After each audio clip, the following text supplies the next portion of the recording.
FM ijwi ryo kugwiza umwimbu. Namwe bakunze ikiganiro cacu cihaye intumbero yo guterera kugira ngo abavyifuza bashobore kumenya ururimi rw'ikidagi. Ndabaramukije ndabaha ikaze mu kiganiro c'uno munsi. Nifuje ko twogaruka ku kintu kimwe twahereje ko mugo umengo twaronse akanya kabereye kukunonosera ibyo twariko. Ico naco si kindi ikijanye no guharura idagi. Twarumvise twarabonye ingene bandika n'ingene bavuga basoma ibiharuro kuva ku busa gushika kuri 20.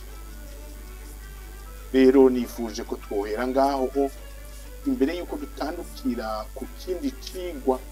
Mugabo naho ni imbere yuko dutandukira ikindi cigwa gishasha, turaza kuronka akanya ko kugaruka majambo avunaguye ku bikuru twize muri iki cigwa turiko turasozera ikigwa ca kabiri. Reka rero kubijanye no guharura nagomba tumvirize, hanyuma tuje turabira hamwe ico kintu. 0 1 2 3 4 5 6 7 8 9 10 11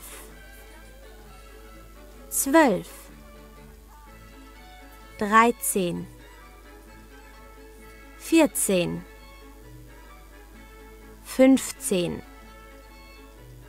16 17 18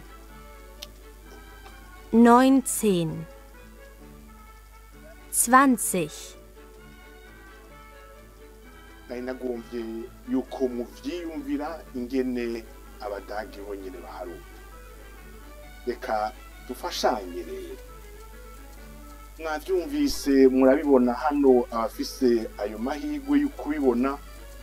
Duhejeje kumva turiko turaraba ingene abadagi bandika ibyo biharuro kuva ku busa gushika kuri 20. Ubusa bavuga bati nuru, aho umwe kumbura ari azi aragerageza gusubiramo nuru, ubwo nubusa. Abafise amahirwe yo kubona barabona ingene candikwa. Kimwe bavuga eins, subiramo aho urubishoboye eins. Kabiri 2 2. Gatatu 3 3. Kane 4 4. Gatanu 5 5. Gatandatu 6 6.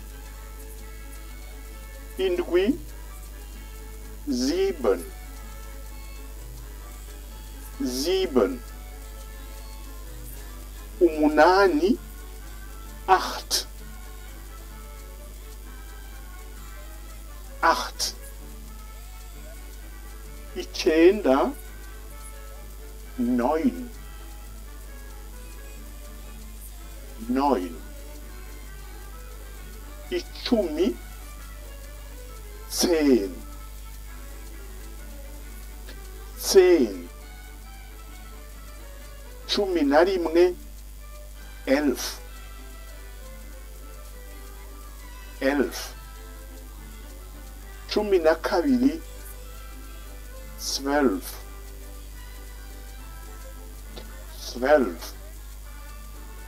cumi na gatatu 13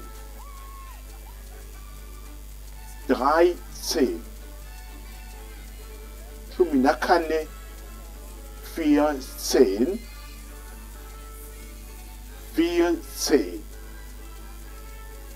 cumi na gatanu 15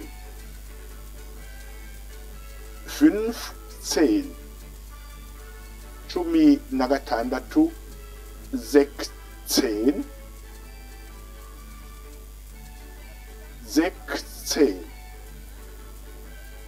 cumi n'indwi 17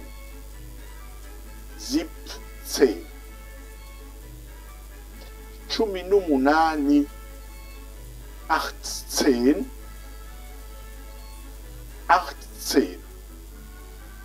cumi n'icenda 19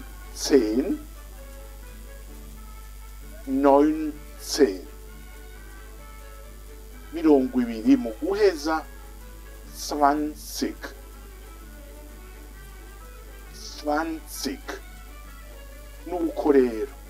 nuko rero ubishoboye yobandanya ahari kuzarimenyereza nuko bivugwa nuko bisomwa nuko byandikwa. Reka ngira icyo mvuze gatoya. Kuva ku busa gushika kuri 12 ntaco nobivuga ko atari ukubasaba ko muvyiga kuno nyene. Ubusa ni nuru, kane ni fia, 19 12 mugabo dutangure kuri 13 no gushika kuri 19. Ababibona biroroshe n'abavyumva biraza kuborohera. 13 bavuga 13 kandi niko bandika. Bahera rero kuri les unités hanyuma les dizaines. 13 bitatu novuga guteranya na 10 bitanga 13. Ntibavuga dry oya, bahera ku mpera ni dry se, nivyo vyibi nandise ngaha. Mu gusoma uhera ku giharuro kiri inyuma, no kuvuga bitatu. Dry se ugacushira ko 10 ni kwa kundi nyene. 14 ni fia se 14 wandika rimwe ikurikiwe na 4, mugabo gusoma ubivuga uhera kuri 4 uteranije na 10. Fia se ni kwa kundi nyene. 15 ni 5 se uhereye kuri unité uhereje kuri de dizaine. 16 byandikwa rimwe gatandatu, mugabo mu gusoma uhera ku mpera. 16 ngaha mugabo ababibona ni mwitegereze neza. Gatandatu ni 6 yandikwa ku iherezwa na s. Mugabo ugize kuri 16 ego uhera kuri 6 6 teranya na 10 16. 6 mwabonye ko byandikwa ta s ihereza 6 ihari. 17 kwa kundi nyene wandika rimwe indwi. 17 mugabo mu kuvuga uhera inyuma hari iki handitswe indwi, sieben, 17, 17. Aha nimurabe neza, indwi ni sieben, sieben, iherezwa na en. Mugabo iyo uri kuravuga 17, iyo terminaison en iri kuri sieben ntuyivuga, ntunayandika. 17. Do sieben dufise handitswe zib kurikizwe na 10. 18 ni kwa kundi nyene mu gusoma uhera inyuma. 18 bacandika rimwe gikurikiwe n'umunani. Mu gusoma, mu kuvuga uhera inyuma. Inyuma hari iki? Inyuma hari 8. 8 nayo bavuga ngo ni 8. Ucuvuga ngo iki? 18. 8, 10. 18 ni kwa kundi nyene 8. Sico kimwe na 6 aho hari indome cyangwa indome zibiri zibura. Aha 8 ni kwa kundi nyene. Hakurikira 19. No kuvuga iki? Wandika bien sûr rimwe hanyuma 9. 19. Uvyandika cyangwa ubivuga 19. 19 wahereye kwa kundi inyuma. 20 ariho tuza guhereza muri iki gice ni 20. Ni kumwe kwa bya bindi gushika kuri 12. Menya yuko 20 ari 20 candikwa uku 20. Byari ivyo nari nifuje kugaruka ko ahanini natira votre attention ku biharuro bimwe kuva kuri 13 gushika kuri 19, aho mu kwandika no kubivuga bahera inyuma. Cyane ndahereka yuko kuri 6 n'indwi ntibandika kujya kwa 6 n'indwi, hariho urudome kuri 6, 6 rubura ni s, kuri 7 naho ni n. Byari ivyo ona nifuje ko tugarukako. Dusa n'abariko barasozera icigwa ca kabiri. Icigwa ca kabiri aho muri wa mugambi a terme kumenyana n'umudagi, kumugira umugenzi, mwabonaniye imuhira iwanyu canke imuhira iwe. Kubera rero aho mwahuriye urumva muganira kubijanye n'iki? Kubijanye n'abantu iwanyu, abashika ku mutima, abo nabo abavyeyi, abo muvukana, inshuti zo hafi. Kubera aho nyene muhuri muri iki cigwa twarize ikintu ca Wendung. Muracibuka? Wendung nukuvuga c'est une expression izwe n'amajambo atandukanye ikora kuno, kandi c'est une expression toute faite consacrée à une situation donnée. Iyo nayo si yindi muhuriye imuhira, uramuramutsa agakuramutsa, ucumubaza uti wie geht's? Murakiyuka. Wie geht's? Ikibazo. Iyi twarabonye ko ari mfunyafunyo y'iki ya wie geht es? Wie geht es dir? Canke wie geht es Ihnen? Mukibuka yuko dir na Ihnen ari une forme de yerekana kuko yuko umuntu murasanganywa muri icyo gihe ukoresha dir, ari umwubahwa, ari umuntu akuruta imyaka canke mudasanganywe. Ihnen. C'est une Wendung analuma ariko bayita. Duhereje kubona rero iyo expression toute faite pour cette occasion de rencontre dans un cercle familial ou amical, hatanguye la présentation des membres constituant votre groupe familial. Aho twize ahanini pour l'exercice de présentation twize das ist canke das sind. Das ist ni igihe upresenta uwundi muntu ari umwe. Akarorero, uyu ni papa. Das ist mein Vater. Uwundi muvyeyi, das ist meine Mutter. Ariko das sind meine Geschwister. Kubera ni benshi.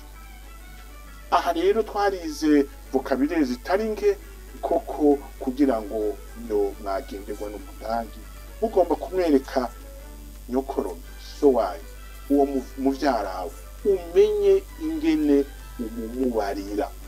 Iki ni kibazo ca vocabulaire cane cane les formules appropriées de présentation. Das ist umuntu umwe, das sind yo ari benshi. Dufatiye ngaho twaciye twiga ikintu kijanywe na possessive article. Possessive article. Possessive article murayibuka mwese. Article n'umurwi. Mu mirwi munani la grammaire allemande yashize amajambo yose agizwe urwo rurimi. Article ni umwe muri iyo mirwi munani ikagirwa n'amajambo atandukanye.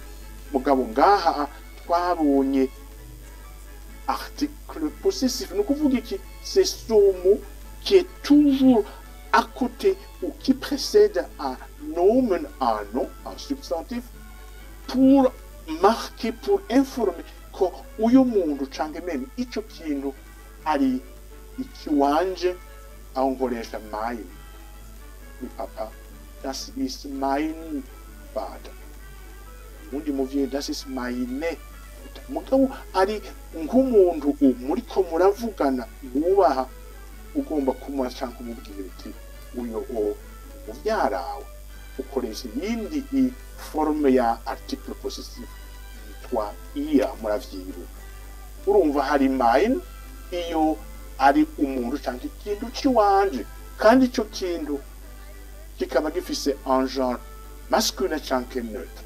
Mais uwo muntu canke ico kintu somo kiswi i article possessif iyo ari ari féminin cyane kwa gutya.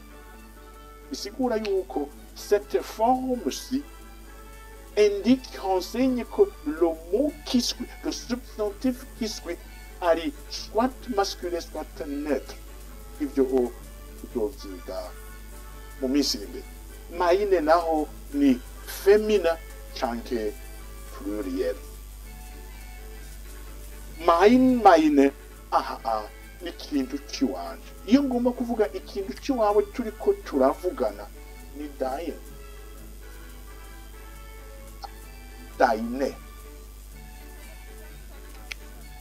Deine. Iyo rero ari umuntu w'umwubahwa muriko muraganira uvuga uti iki kintu ni kwawe, ukoresha iya. Pour masculin ou neutre, ou alors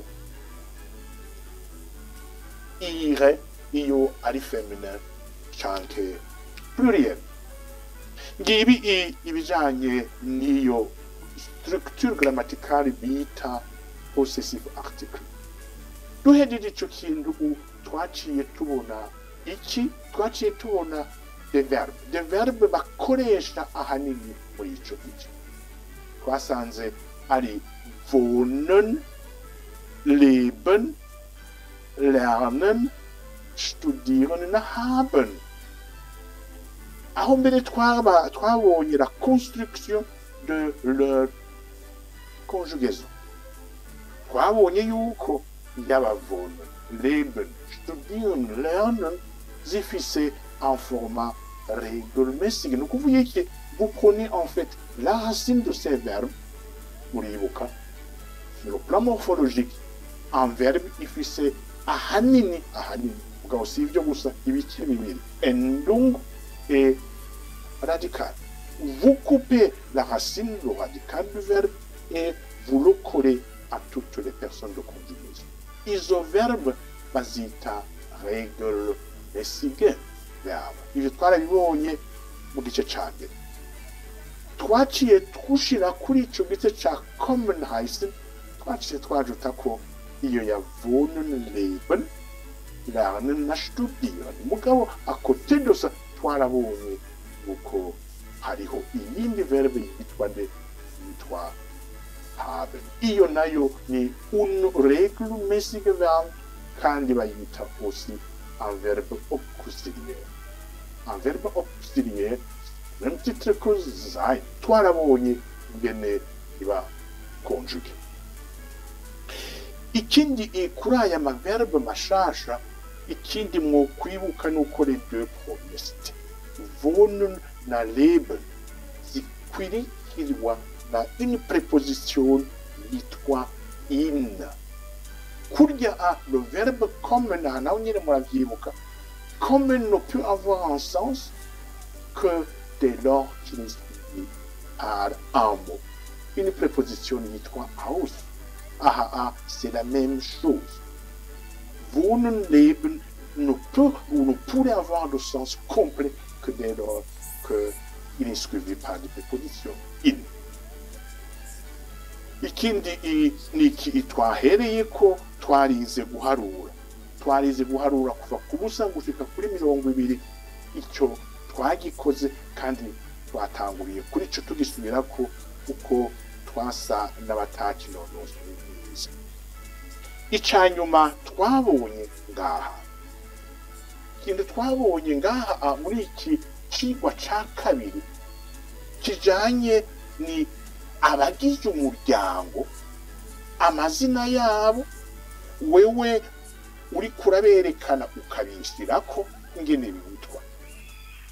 Twarabonye ikindi ushobora kuba dans l'obligation yo kuja dans un service administratif. Ushobora kuja kuri mairie, kuri zone, canke mbere n'ahandi. Aho hantu mu kidagi bazokubaza beaucoup de questions ikwerekeye. Ico twise ngaha Angaben zur Person, muravyibuka. Angaben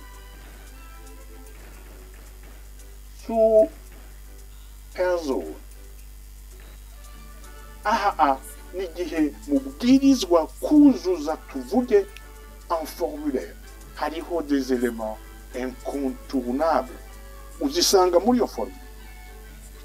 Ahanini ivyo bibazo. Cherche des enseignements, des informations sur votre personne. Kuko bazokubaza wo sind Sie geboren? Wo sind Sie geboren? Wavukiye?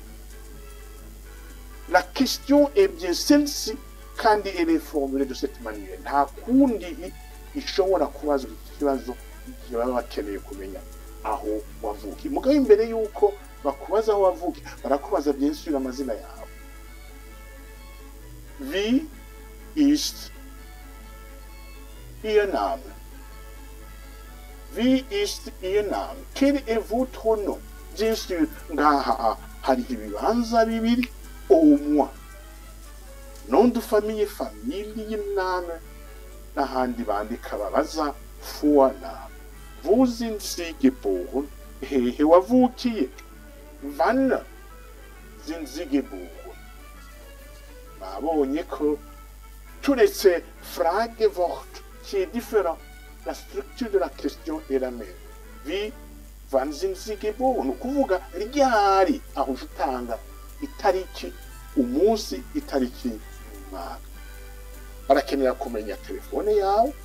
Wie ist ihre adresse? Duhere kuri adresse. Wie ist ihre adresse? Ugaca utanga adresse yawe. Adresse rero twarabibonye mu gice ca mbere, ushobora kuvuga ibarabara ngene ryitwa ni numero de parcelle n'igice c'igisagara ubamo. Ngaha a birumvikana. Ikindi barakenera kumenya telefone yawe. Wie ist ihre Telefonnummer? Wie ist ihre Telefonnummer? Ngibi ibibazo ahanini vyama vyaje iyo ugiye ahantu. Ce sont des questions qui se rapportent sur votre personne, no kuvuga ce qui vous identifie. Amazina, aho wavukiye, ryari wavukiye, aho uba ni etc. telefone. Ikindi naco barabaza votre état social. Barabaza yuko uri célibataire, lady. Barabaza yuko uri verheiratet,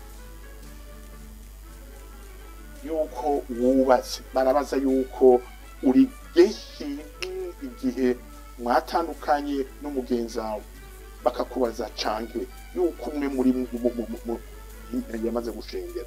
Verwitwet. Wano les anciens d'état social bavyibuka. Nibi n'ibintu byama byangarutse kandi nta kuri mutogaruka. Sind Sie verheiratet? Iye uri mariye rero, Imana iraguhezagira ikaguha ibibondo. Ikibazo ngaha haben Sie Kinder? Haben Sie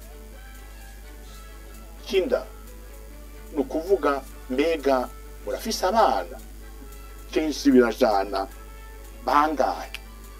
Umwe, babiri, batatu canke cumi. Ngibi ibibazo nyamukuru vyama vyangarutse iyo hageze ko kugira une procédure d'ordre administratif. Ni ibibazo récurrent ubwirizwa kumenya. Il faut vous y attendre kandi il faut être armé, prêt à y faire. Mu kidagi biroroshe. Baba bakeneye kumenya hanini uriwe, amazina, iyo wavukiye, ryari wavukiye, aho uba, telefone, kugira ngo akeneye kukurondera bashobore kukujwanya nuko wubatse canke ufise ibibondo. Ngibi ibintu nyamukuru twabonye muri iki gice ca kabiri qui porte, je le répète, sur la famille et les membres qui constituent ce groupe. Ngene babita, ngene babaprezana, cyane cyane iyo hageze gutanga les informations sur votre identité. Navuze yuko tuja dusibiza tukagenda tubandanya. Nibaza ko tutakibishoboye uno munsi, mugabo byabaye ngombwa kandi nibaza ko byabaye byiza ko twasubiye inyuma gatonya, gutyo kundwiza tuze dutangure igice ca gatatu, igice gishasha, aho tuzobona ibitari bike. Mugabo uyu munsi mukundire sinobibabwira, ariko ku munsi urizina zoheza neza. Reka ndabashimire rero, rakebutsa ko twabanye hamwe.